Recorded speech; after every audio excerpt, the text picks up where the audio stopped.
Messing up his game. All right, we're live now. Let's go. All right, we got to jump right into it. Let's bounce ourselves.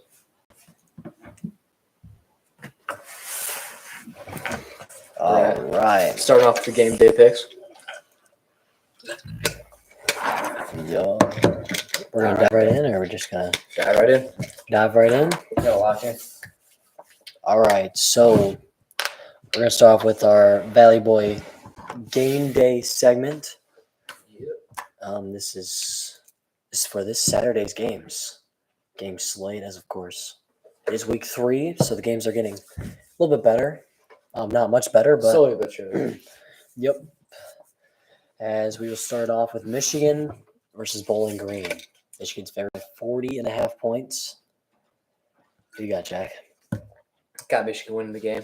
No surprise there, I don't think. Michigan's looked good in both their games. Defense has given up a total of 10 points in 2 games. Offense has put up 30 plus, so give me Michigan.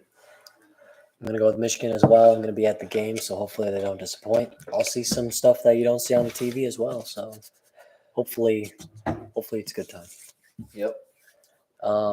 Washington against Michigan State.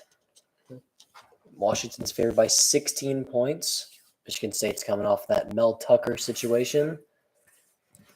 What you got? Yeah, I'm actually making a bet on this in school with a buddy, $1. Yeah, I got Washington winning this game. So, yeah, give me that. Washington easily winning the game. Easily winning the Well, game? not easily, but it's going to be at Sparta in Michigan State Stadium, but it's going to be a controlled win. Yeah, I'm going to go with Washington as well. Michael Penix goes stupid on Michigan State every single year. It feels like it's tradition at this point. No matter what school he's at, Indiana or Washington, doesn't matter. And, Michael Penix is making a name for himself in the Heisman race. And I think he continues that with a dominant force win against Michigan State Spartans. Yep. Moving on, we have Florida State, who had a very dominant week 1 against LSU. They play Boston College, who struggled against a FCS school. First week. So who you got? Yeah, I'll take Florida State on this one. Because, Boston College is very overrated. They've been very overrated. People thought they're going to be a possible bowl contending team. They're not that good. So I think 2-3 wins is what they're going to get the entire season. And they're not going to get a win on Saturday. So give me Florida State. I am also going to go with Florida State. Florida State, they looked very good against LSU. Very, very good. And I think it continues against Boston College. Like you said, Boston College, they do not look that good. They're horrible. And playing the number 3 team in the country is not going to help you a lot. So give me Florida State. Next game was an interesting game last year. Penn State versus Illinois. If you don't remember, it is now the longest game to ever go on. 9 overtimes between the 2 teams. All I'm going to say is everybody knows the real longest game of all time. The Texas Tech versus LSU game where it went 6 overtimes, I believe. 6 or 7, yeah. So, yeah, I think that's an overrated game in my opinion. Yeah, it wasn't crazy. The final score was 20-18. So, yeah, but it's not very entertaining. Back to the pick, though. I'm going to take Penn State, another easy win. Illinois is just a bad team, to be completely honest with you. That's true. So, yeah, give me Penn State. Nothing too much there. Yeah, Illinois lost their star running back last year, who was kind of the only guy who competed with Blake Corum in that rushing title for the Big Ten, you would say. So, yeah, Illinois lost a lot, and I don't think it goes to 9 overtimes this time. Penn State in 4 quarters. Yep. All right, this one's interesting. A little rivalry here. We got Colorado versus Colorado State.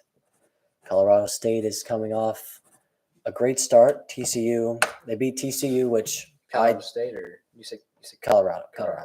Colorado's coming off a win against TCU and Nebraska, who 2 teams aren't the greatest, but have definitely given them some momentum. So, what you got? Well, Colorado's definitely got the mojo. They got all the hype. They got all the momentum. They got everything. They got Primetime as their coach. I'm still not too high on Colorado, to be completely honest. I don't think Nebraska was very good. TCU lost a ton to the draft in the NFL. And It's going to be Colorado winning the game, but just because Colorado State's not a good team.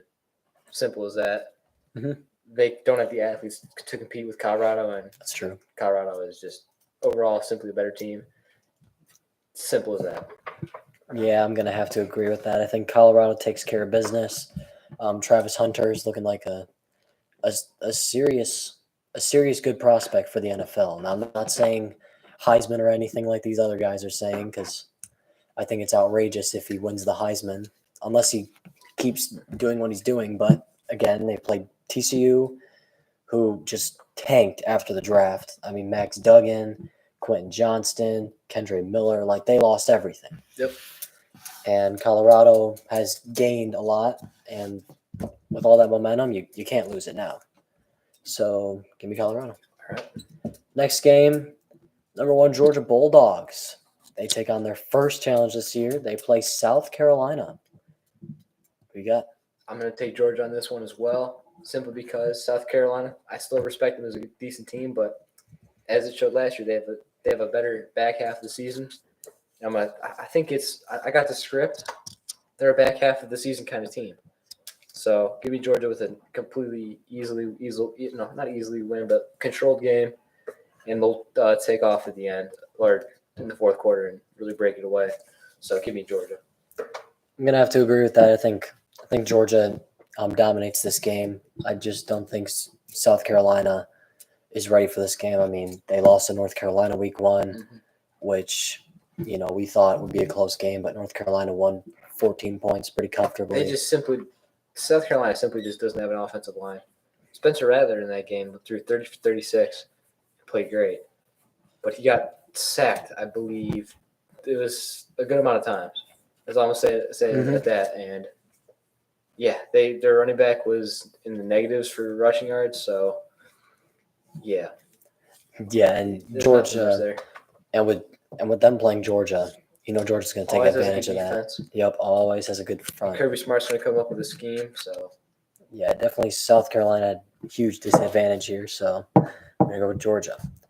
Next is North Carolina. They take on Minnesota. They're favored by 8 points. Yeah, I'm going to take North Carolina by easy win as well. I mean, they proved against South Carolina they're still a good team. They have Dustin May. No, what's his name? Drake May. I knew something like that. I knew started with a D, but I was blanking on the name. But yeah, they still got Drake May, possible Heisman finalist in the near future. And yeah, I think it's going to be a nice, easy win. Minnesota's not that good of a team. They played pretty tough against Nebraska. So not a very good team either. So yeah, give me North Carolina. Yeah, 13-10 win over Nebraska is pretty rough. And I was watching it. It wasn't that impressive even watching. But I'm going to go with North Carolina as well. Like I talked about week 1, Drake May, he's got to make a statement for the Heisman. He's got to compete with a guy in Caleb Williams. And he's just got to keep chopping away at the margin that Caleb Williams has over him. Mm-hmm. So definitely going to go with North Carolina there for Drake May. Northwestern taking on Duke. Duke's favored by 18.5. They had the week 1 upset against Clemson. Who you got? Yeah, I'm going to have to take Duke on this one again. I've seen Northwestern play this year as well. You can tell that they had a bit of a scandal early on in the year. With Pat Fitzgerald. Pat Fitzgerald, yeah. And they just simply don't have any depth. Nothing positive on that team, to be completely honest. A.J. Henning, former Michigan player, but I think that's a bit biased.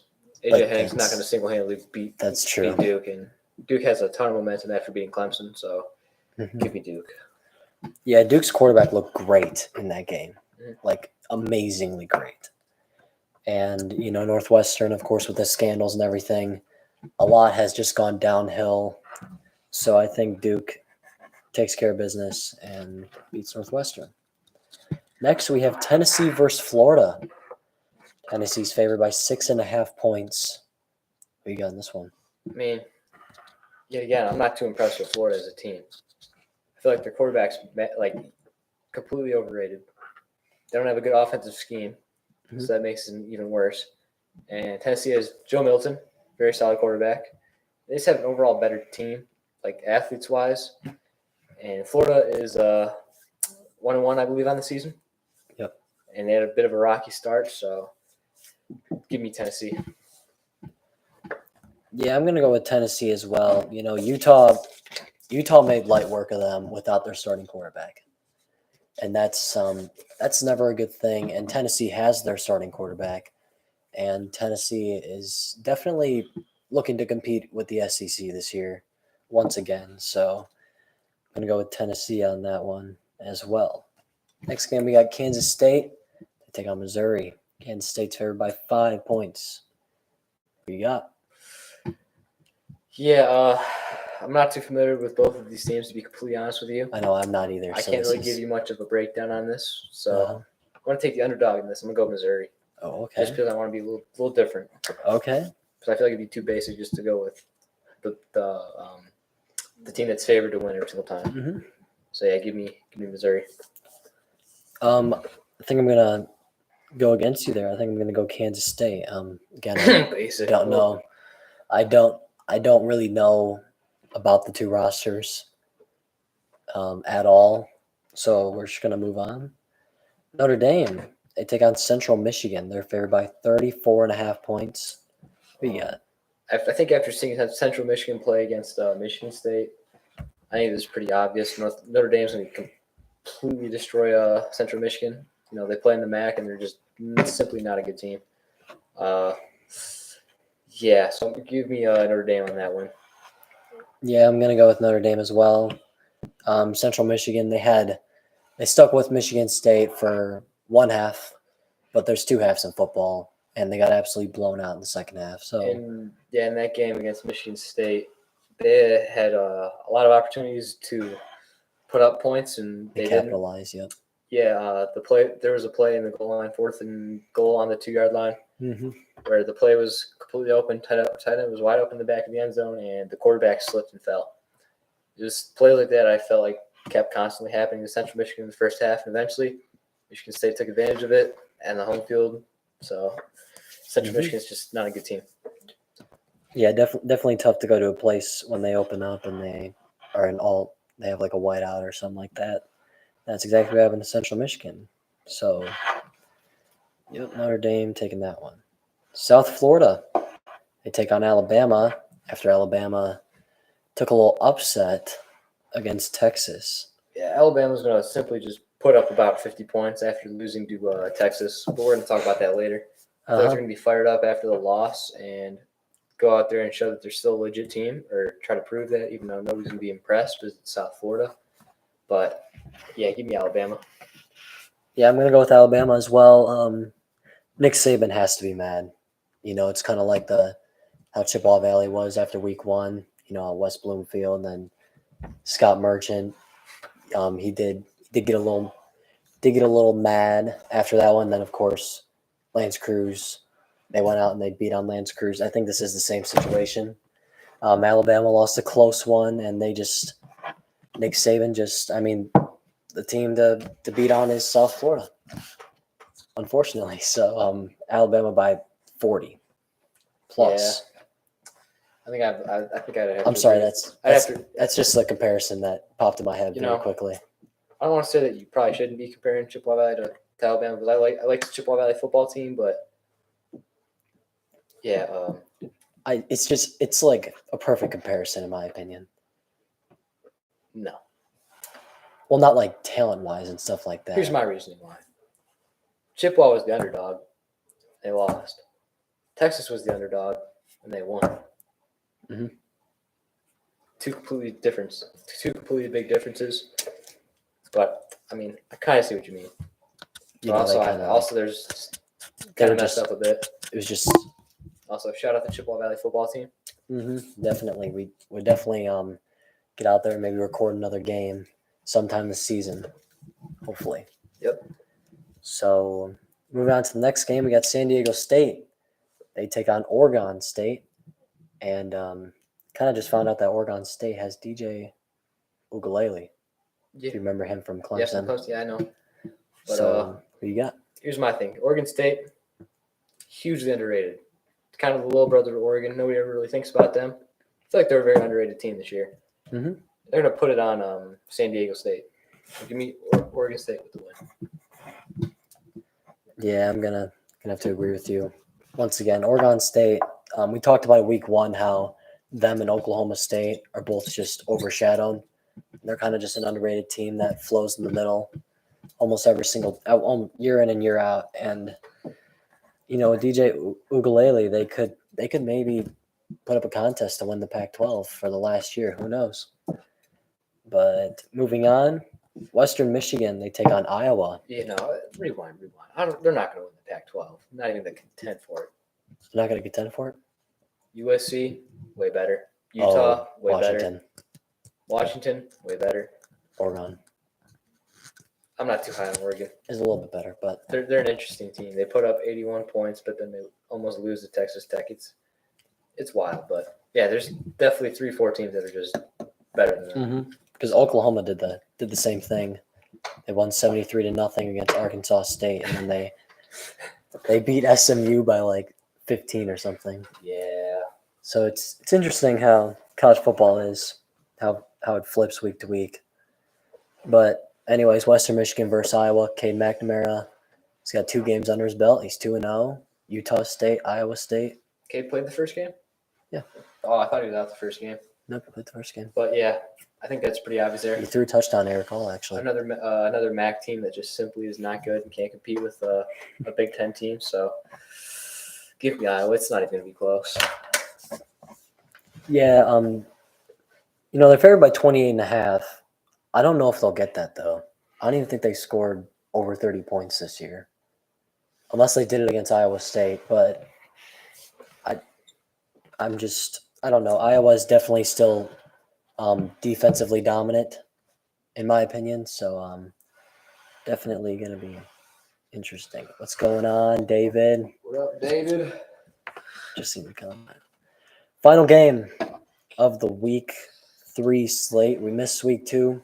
Our apologies. Yep. We were busy and stuff like that. Too busy. I was busy. Yep.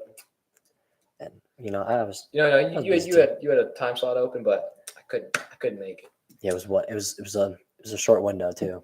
Very short. Would have had to have done it quick, but. Yep. But it's fine. Georgia Tech taking on Ole Miss. To be honest with you, not too familiar with either of these teams. To be honest with, Ole Miss is favored by 18. I was going to say Ole Miss because they're in the SEC strictly because of that. But I'll say this. I'm saying Ole Miss.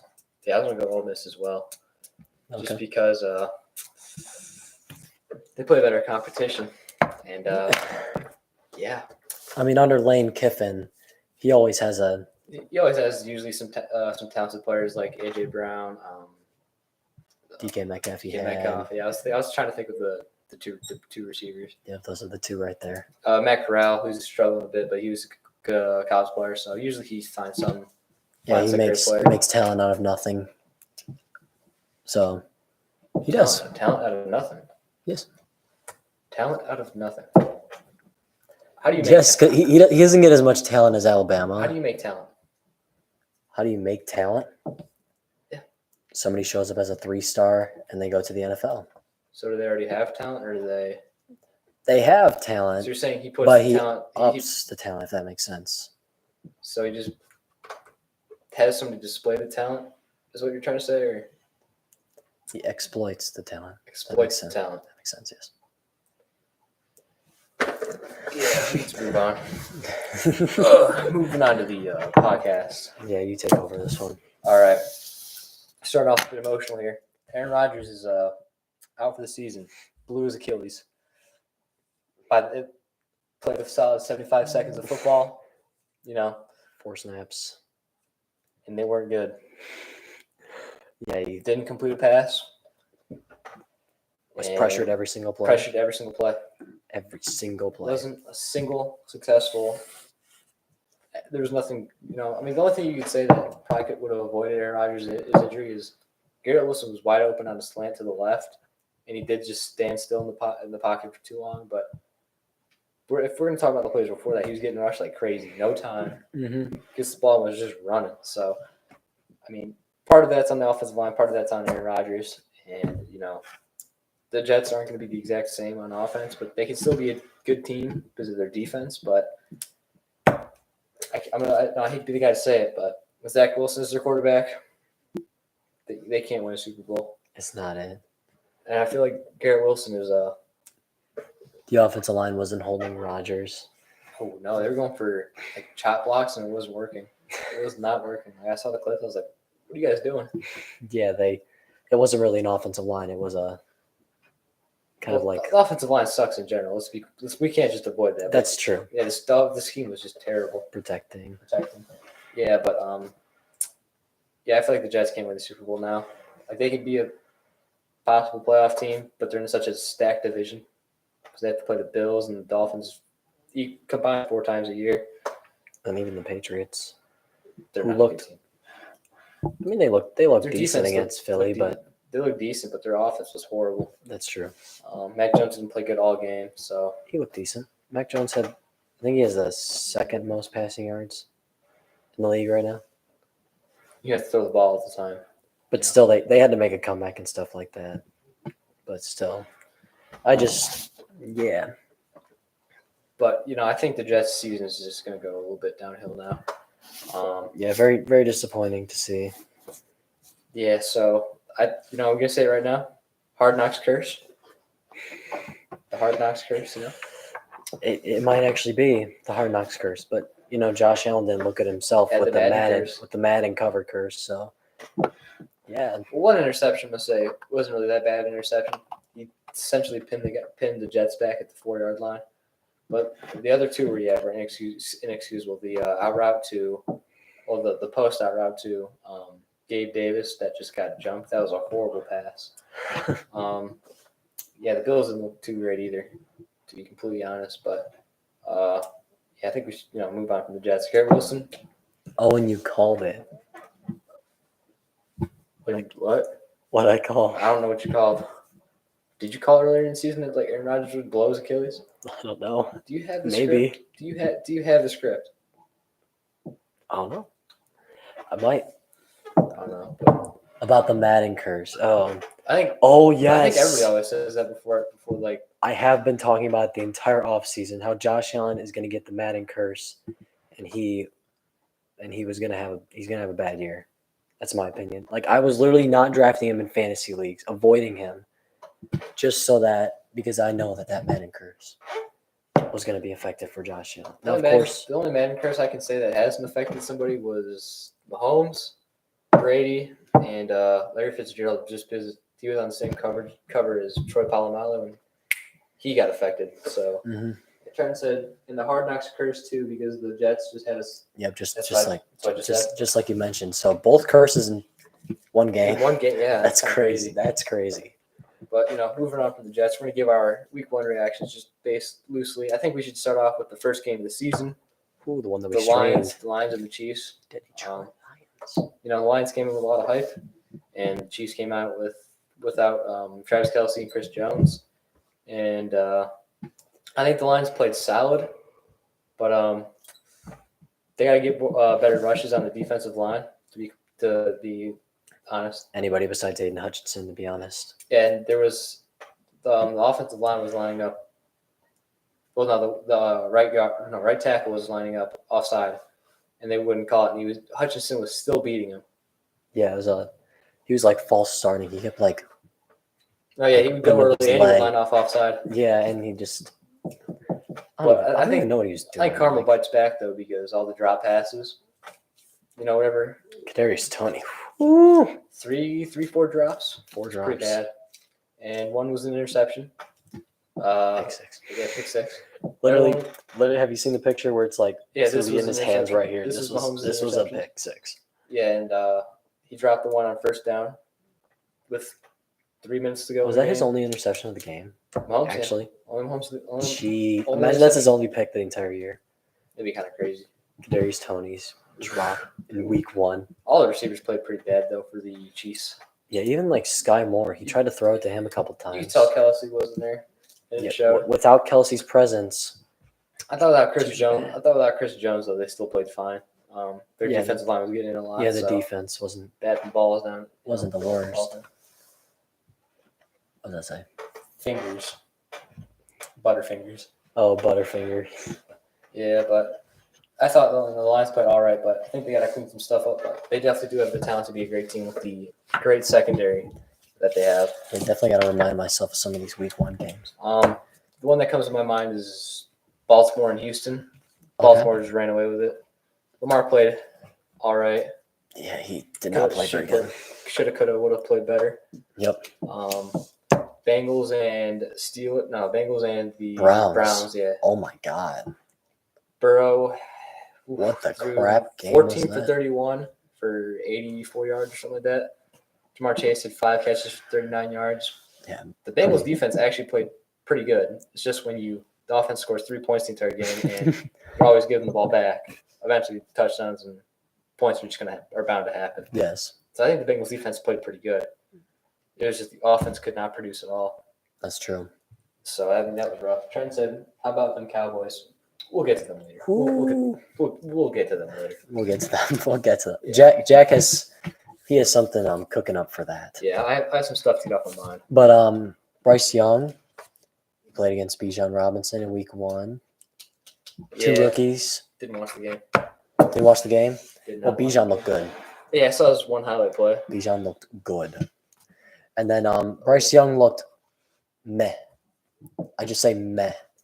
One game that I thought that was the most interesting, just because to be completely honest with you, I don't care about the Falcons and the Panthers. Yep.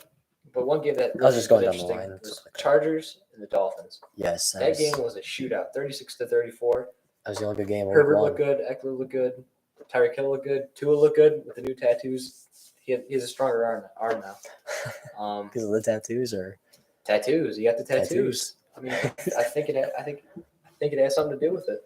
Okay. But yeah, that was a great game to watch because it was nothing but touchdowns, high pace, lots of scoring. Honestly, it's a great game to watch. But you know what? Chargers fell a bit short.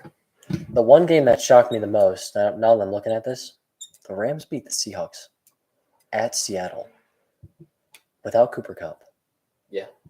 Literally, the Seahawks are coming off of a Geno Smith great year.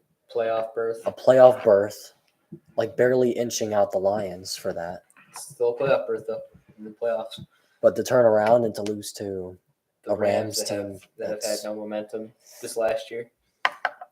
Without Cooper Kupp, the top 5 receiver. I think that's kind of a piss poor performance. It is, and I don't think they lost by 3 either. I think they lost by it was 31-14. Yeah, that's it was 38-14. I thought. No, really? It was a blowout. Ooh, that's pretty bad.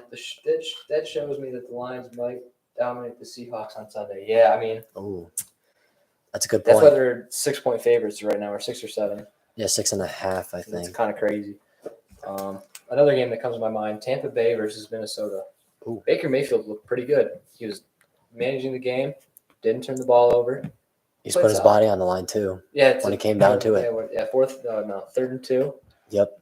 And ran to the outside. He ran to the outside, took a big hit, and got 3 yards, first down. Justin Jefferson played great in the first half. Had 139, 100-plus receiving yards in the first half, and then he was a ghost the second half. But that's just adjustments, I think, in my opinion. But yeah, I mean, that's just what you got to do, to be honest. I mean, yeah, but the Vikings didn't look very impressive. You could tell they gutted their defense, and you can tell that they got a new defensive coordinator. We have been talking about that this entire offseason, how Minnesota. There's a TikTok where I mentioned. Yes. There's a TikTok where everybody was on me. Everybody was saying I didn't know ball. I said they gutted their defense, a lot of their defense. I think didn't we rank the NFC North and how it would go? Yeah, and I said the reason why I didn't have the Vikings winning, and everybody was calling me a casual. I didn't know what I was talking about. I don't know if defense didn't look that impressive, even with a game manager player in Baker Mayfield, and with no good running back, and with the other 2 NFC North teams dueling it out. Yeah, Jordan Love, Packers. How about Jordan Love? He looked pretty good. I'm still not too high on him. He's a pretty overrated player, but. I do love to make the joke, though, that he is the new Bears' stepfather. So, yeah. Own them casuals. Yeah, honestly, that's what I'm saying. Dude, these casuals call me casuals. Do your research. Mm-hmm. But, yeah, I mean, Yeah, the Bears just got owned. It was 38-20 is bad. 38-20 is horrible. And I thought Chicago was supposed to be this team New team, DJ Moore, that could got all these players, and it just didn't work. Yeah, that could, even compete with Detroit, who is the NFC North favorites. I mean, it doesn't look like it. But the other game that was close was the Saints and the Titans. That's just a game that nobody cared about. Let's be honest with ourselves. Dude, 5 field goals for the Titans, and he scored a touchdown. Yeah, Oof. It was boring. And then another one that was interesting was the Broncos against Las Vegas. Yep, I do see that. Raiders won by 1. The Broncos look like they're terrible, even with Sean Payton. So maybe it wasn't a coaching issue. Maybe it's just that Russell Wilson sucks. You know what? Maybe I need to be the guy to say that Russell Wilson's just not good. Broncos country. Let's ride. Let's ride to die. Pretty much. Horrible. They didn't look good out there, and Jerry Jeudy got hurt again. Couldn't have predicted. That's the easy prediction right there. He was injury prone since he got in the league, and what else is on here? Defense looked good like usual, but their offense is terrible. What about Washington, Arizona? Close game. Sam Howell. I'm high on him this year. He looked decent. He's having a good year this year. He looked decent. Broncos country. That's crap. I agree 100% with what they said. But that's a good way to put it. That's a good way to put it. Put up a better fight than I thought with Joshua Dobbs as their quarterback, a career third-string quarterback. All of a sudden, is starting week 1. I wouldn't have predicted it. Nope. But hey, he was on the Browns like a month and a half ago or something like that. And he was on the Steelers before that, so he's bounced around a bit. Yes, he has. He's a journeyman that just got his opportunity, so good for him. Is it not the appropriate time to talk about the Cowboys and Giants? One last game. Eagles and Patriots. No, Eagles didn't impress me too much, to be completely honest with you. No, they didn't. Coming off a Super Bowl appearance, I thought maybe a little more firepower. They still got the win, though. A win's a win. That's true. And the Patriots didn't look that impressive either. But only by 5.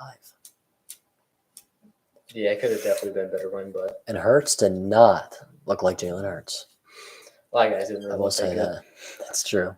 There's not too much to talk about it. Both teams played underwhelming, and Eagles squeaked out a win. But Mac Jones didn't look bad. I know you might say that. You're a Mac Jones blazer. No, he had like 364 yards, 3 touchdowns. 3 touchdowns. He had 20 points. It's overrated, man. Yeah. Thought it was Ramondre Stevenson's season, I guess. I guess that went down the drain. Sorry, it just rhymes. It has a little twang to it. Dude, it's Zeke Elliott season. Zeke Elliott season. Dude's gonna be the best center in all of the NFL history. Yeah, he's honestly big enough to play center for the NFL. That's true. Now he is. He's huge, dude. He's fat self. He put on tons of weight, and you can tell. He's gonna be the next Eddie Lacy. That's a great comparison. Cowboys and Giants. Ooh. I was excited to really watch the game. I thought it was gonna be a good game, and the next thing I know, it's the defense got 2 touchdowns. Jack, you said you wanted to talk about the defense, so I think give me the deeds. I think we should transition into the fantasy football since we're at it. Yep, give me the deeds, Jack. I was up by almost 30 points going into the Sunday night game. I had Saquon Barkley left. I think actually, 30 points because you had Saquon. That's right. Yes, that's right. And I thought you were up by like 40. It was a little less than 30, but somewhere around that. Mm-hmm. And I have Saquon Barkley left, and Noah has the Dallas's defense. Noah, who was on the podcast, of course. And for some reason, I look at my phone, and all of a sudden they have 2 touchdowns. They blocked the field goal and got a touchdown. That's right. And they got a pick 6. Danny Dimes. He got paid all that money to play horrible. Danny Dimes to throw the dimes to the defense. Yeah, but I know. All I'm saying is it was a close win. That win did not feel good. I won by 4, but that was the hardest. But the Cowboys game wasn't close. No, they had 7 sacks, 2 interceptions, a fumble recovery. I think they had 61.4% win rate against the offensive line, which is terrible. Getting close to 50% is good, let alone getting over 50% and then some. That is crazy. It is. And Graham Gano. -5 points for my team. Crazy. Danny Dimes became Danny Cries. Honestly, he should be Look giving, at David with the lines. he Low should be key. giving Saquon Barkley a part of his contract for how bad he is. And he got made off of. He should Saquon. donate. He should donate some money to Saquon Barkley. Yeah. Joe Burrow. Bad fantasy week. Yep. Getting that 5-year, $275 million contract. He played like me. Yep. I probably could have put up those stats. No, I'm just kidding. I couldn't have. But, No, but yeah, no, that's not what. like 80 yards. That's not what 5 years, $275 million looks like. That's not what $55 million a year looks like. I want to say the Browns are on a little streak here against the Bengals at home. I'm not too sure, to be honest. But, anyways, Stephon Diggs look good as usual. Yep, fantasy. Tyreek Hill. Tua Tagovailoa popped off. 211 yards, 11 catches, 2 touchdowns. Best player in the week, and best player for the week. That was good. I think he has the third most fantasy points all time in a week 1 game. I think all we got to say is this fantasy week was terrible. Yes. Unless you had the Dallas's defense and Tyreek Hill and Tua, you weren't putting up points. Or if you had like an Aaron Jones or a Stephon Diggs who put up like 26 or something. Most likely you didn't get all those guys on your team. No, most likely not. It was really low scores in our league. Yes. Lower than they've ever been, to be completely honest. Yeah, the highest one was 130. And that's really low. That's low. It's I kept looking through the projections. 130 was the projection. 140, like all these 130s and one person got 130. Yes. Yeah, I think the lowest in our league was like 80. Yeah. It was terrible. Yeah, like there was matchups that was like 90 to 80 was the final. Yep. It was terrible. But terrible fantasy week. I'm glad football's back though. Yeah, hopefully it's a better week next week. Dude, but hey, hopefully I keep winning. I'm 1-0. That's true. That's all that matters. What's your record? 0-1 in that league. I lost because Dak Prescott scored 6 points. Graham Gano scored -5. I got 1 point from that game with 2 players. It's a great win. Great game. And then Garrett Wilson, I thought, he could maybe put up 30 with Aaron Rodgers throwing it to him. 30. Play. Yeah, no, that maybe that ship sailed. No, that ship. No, crashed. as soon as Aaron Rodgers went down, I was like, yeah. Good luck, man. I think we get the fantasy knocked out of the way just because. Short story. Not a good week. Not a good week at all. Very low scores. If you had a few players, would have gone good. But if you had the best fantasy draft for week 1, that would be it right there. Something that happened on Saturday night was number 4 ranked Alabama lost to number 13th ranked. Oh, they were number 3. Number 2. I just have to correct. Just real quick. Nonetheless, top 4 team losing to 13th ranked Texas, and 11. It was doesn't matter. Not a top 10 team. That's true. And all I'm saying is I was watching a good amount of that game. Texas was choking a bit in the fourth half. They were it looked like they were trying to give it to Bama. Yeah. And then all of a sudden, Texas kept scoring. Yep. And Bama couldn't match. That's true. I've been talking about it all off season. Bama, Ohio State, both have QB issues, and it was pretty evident in that game. Their quarterback, he's a one-read quarterback, and if his first read's not there, he panics and he'll either make a bad pass or he will get sacked. And it was pretty evident. He was a one-read guy, and the first read that he would look at was not there, and he panicked. And it showed big time. Texas' defense impressed me a bit. They had a few key turnovers. And, I think Alabama just simply got outplayed. No, nothing controversial, just Texas flat out beat them. That's true, wasn't close. This was the first game where it was evident that the QB was a major issue. Mm-hmm. And then, of course, Ohio State hasn't played anybody, but they just named their starting quarterback, Kyle McCord. He started the first game. But he didn't look awfully impressive against Indiana. No. So who knows? With these two teams, the Georgia and Michigan dynasty might be Texas is back, Jake, and they're probably going to lose to Kansas and David. Going to lose to Kansas. I don't know about all that, but if they lose to Kansas after beating Alabama, I mean, I guess that's what do they call it? Like Fluke a game? hangover? Or yeah, like a hangover. Yeah. Yeah. Or like a fluke. Yeah. Yeah. Like after you beat a big team, your morale's so high that it just It's like the Super Bowl hangover. When you win the Super Bowl and then you lose the first week by a lot. Chiefs. Sorry. It wasn't by a lot, though. It was a 1-point game. That's true. I'm talking about the one the Patriots won. And then the next year they played Mahomes in his first season opener start, and they beat him by 20. It was not close. And I remember that vividly. It was Tyreek Hill caught 2 long passes for 70 yards plus. That's true. Yeah, that was a crazy game. That's when Tyreek Hill had his breakout season, first breakout, and then became Tyreek Hill. Yep. So yeah. Moving on to basketball. Weird. USA is losing in FIBA. I wasn't really following that too much either. But I kept seeing the box scores, close games and close losses. I mean, with all the talent we have in America, we should be winning. But the talent doesn't play in the FIBA. But there are rumors. There was this is a topic. LeBron is assembling a pretty stacked squad for 2024 Olympics. We got Steph Curry, Kevin Durant, LeBron James. That right there is pretty good. Even Chris Paul. Yeah. Did you mention Kevin Durant? I did. Chris Paul. Jason Tatum. He mentioned possibly playing. That's an all-star team right there. That's There's a no great. way they lose to a team like Germany again. And Joel Embiid, I mean, even though he's not from this country, said he might even play for Team USA. Yeah. Just because his country doesn't really have a team due to. Tell us. Because they're not a basketball country. They don't have a basketball team. Would you like to speak up?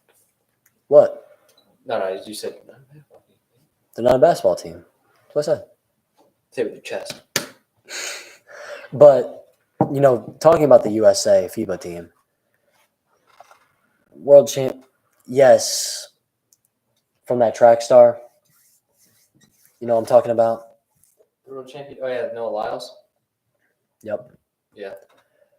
Yeah, world champion of what, indeed. Yeah, I mean, how do you lose to Germany? They're led by the Wagner brothers. Okay? Yeah. You have Anthony Edwards. One's a career journeyman, and one's a good player. But And also, I have a question for Team USA. Why are we not playing Tyrese Halliburton? hey, man, ask your coach. And why are we He's your playing? favorite team's coach. And why are we playing him Whoa, for whoa, 7 minutes? whoa. 7 minutes. Whoa. What NBA team are you a fan of? The Golden State Warriors. Yes, I Who's know. the head coach of that Steve team? Kerr. And who's the head coach of the FIBA team? Steve Kerr. What is he doing? Steve Kerr's What's he doing? casual. What is he Confirmed. doing? Owen is My saying that God. Steve Kerr's career was made by He's a Steph Curry. casual, bro. well, sometimes you're not going to always win against Germany. I mean, I guess. I mean, Should they be beating did. Germany. You know what he's talking about, right? Yeah, can't get that controversial. We can get a little controversial. We can get controversial. This isn't the History Channel. This is We can get a little controversial like this next topic. Mel Tucker. See, give me the dates. I did my research on this immediately. I remember I woke up looking at a CBS report saying Mel Tucker. I'm like, fired? Or I was like, no, he wasn't fired yet, but I'm like, Sexual assault. yeah, accused of sexual assault. I was really tired. I was like, what? I was so confused. I had to pinch myself. I was that tired. Really? I was like, am I dreaming? No, I wasn't. Nope. I mean, so an activist for sexual harassment, etc. Don't want to go too deep into that. Had prior experience of trauma in 1998, and yeah, she's the one who got sexually assaulted or harassed, however you want to say it. You know the whole story, right? I do. Yes. Okay. He was on a phone call, and he was doing some things on the phone call, yakking off, and Get off. and That's. yeah, and now he's, I mean, we should be using proper terms here, but just to make this look a little professional, yakking off is but not what you yakking say. off is okay. Um, I guess it's okay for this. Yeah, and What the now he's suspended without pay, but this is their excuse, in my opinion, to fire him. And Michigan State knew about it, and they were just trying to slowly, slide under the table. slide under the table. And she, the lady, I blanking on her name right now, but she didn't I have want it no to go idea. public. And I have no idea, to be honest. this is what I think happened. An insider breached the story, like completely let it out. And nobody knows the reason why anybody would do, like, just tell the story out to the public, but this was not meant to be public, and this is a shock to everybody that this happened. So now there's a new meaning to Tuck's coming. Can we get Tuck's coming in the chat? Tuck's coming. That's Oh, crazy. hey, look what David said. Tell me when Tuck is coming. Yeah, but those are my 2 cents on it. Your thoughts? Yes, this is embarrassing for the franchise. I mean, what they've been through. The University franchise, whatever you want to call it. This is embarrassing. I'm the grammar police. This is okay.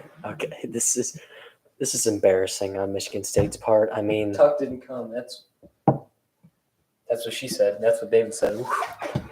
David, man, he's been bars today with the crap. Oh yeah, Mel Tucker did say it was consensual, but who knows? I mean, that's the only thing you can really claim to not be guilty at this point. I was on the phone call. Nobody else was on the phone call, so there's probably 2 sides of the story and then the truth. Yep. So always 2 sides and the truth. So yeah, there's probably more left out, but she's. I mean, she talked with the team for 3 straight years too. She's talked with other college football teams, Michigan, other teams around the country and all that. And yeah, oddly enough, it happened. Or Mel Tucker messed up. So yeah, Mel Tucker. I think it was the university's way of suspending him without paying him. But it's going to be their way of firing him and not paying him $70 million. It's not very good though. It's not a good look with Michigan State. I mean, even with the trauma stuff that they've had, that's been happening over the years. Of course, they had that shooting last year. There's just been a lot year on year that Michigan State cannot take this, and of course they have to take it with all.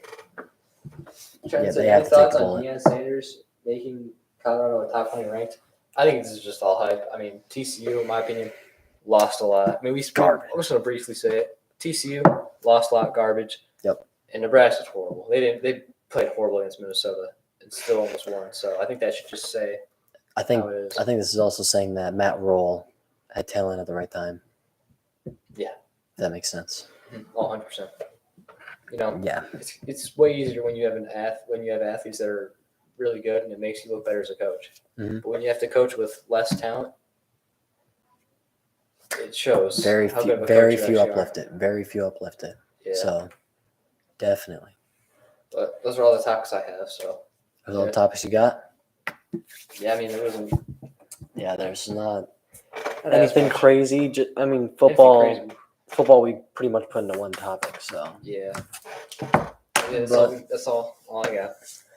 Anybody got anything in the comments about anything really? No. Baseball's coming to a close. Bro, nobody's following baseball. That's true. Ain't nobody care about no baseball. But, yeah. I mean, I guess I'm following it just because it's on SportsCenter every morning. Like Matt Olson, he has 51 home runs now, or something like that. Max Scherzer's out for the season, possibly the playoffs too. But those are all the deeds we got.